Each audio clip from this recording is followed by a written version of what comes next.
آج آپ دیکھیے بیوٹی پارلر زنا کے ایجنٹ کے اڈے بنے ہوئے،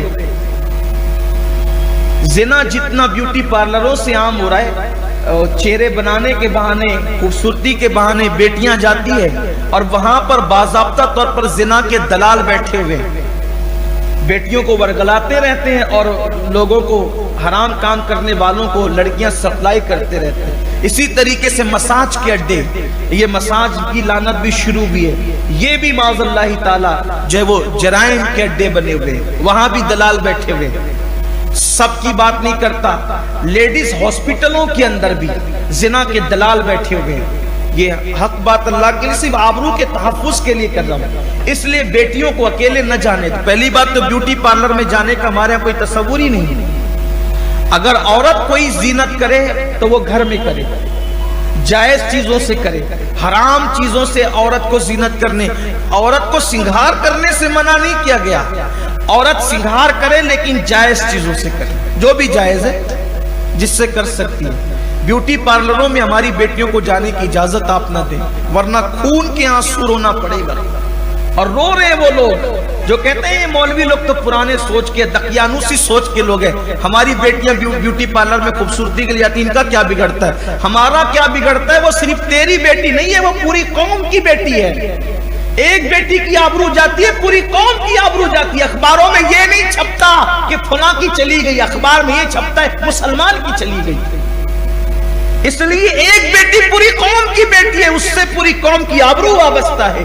اس لیے میری گزارش ہے، میں سارے ہاسپٹلوں کو مشکوک نہیں کر رہا ہوں، مالیگاؤں والوں، گنبد و مینار کے شہر میں رہنے والوں، سارے بیوٹی پارلروں پہ انگلی نہیں اٹھا رہا ہوں، لیکن یہ ضرور کہتا ہوں، سونا جنگل رات اندھیری، چھائی بدلی کالی ہے، سونے والوں جاگتے رہیو، چوروں کی رکھوالی ہے۔ ہاسپٹلوں کے اندر بھی زنا کے دلال بیٹھے ہوئے، ہوشیار رہنا، کہاں ہے مجھے نہیں پتا۔ یہ کام تمہارا ہے کیونکہ تمہارے گھر کی عورتیں جائے گی، تمہارا کام ہے۔ بیوٹی پارلروں میں، مساج کی دکانوں پر یہ سب ہمیں ہوش کے ناخن لینا ہوگا، خیال کرنا ہوگا۔ اللہ سب کی بیٹیوں کی حفاظت فرمائے۔ عورتیں جائیں کمانے کے لیے لیکن آبرو بیچ کر نہ جائیں، اور عورت جو کمائے وہ مال کی حقدار وہ خود ہے، وہ اس کی ملکیت میں، اس پہ لازم نہیں ہے کہ وہ شوہر پہ خرچ کرے۔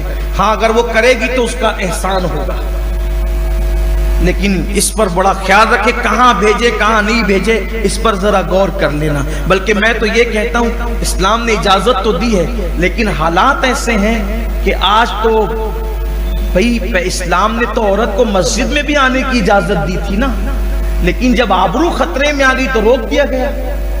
تو اسی طریقے سے اگر عورتیں کسی کام کے لیے جاتی اور آبرو خطرے میں آتی ہے تو پھر روکا جائے گا، اور گھریلو کام کاج کرے جو بھی کر سکتی ہے۔ اللہ تعالیٰ توفیق دے۔ میں تو کہتا ہوں اللہ آپ کو اتنی برکت دے، پوری قوم کو، امت مسلمہ کو اتنی برکت دے کہ ہماری بیٹیوں کو، بچیوں کو کہیں جانا نہ پڑے، اللہ اس دن سے بچائے۔ لیکن گھریلو ہنر سکھاتے رہیں تاکہ بچیاں اپنے پیروں پہ کھڑی ہوں۔ اللہ تعالیٰ توفیق نصیب فرمائے۔ پھر آگے بتا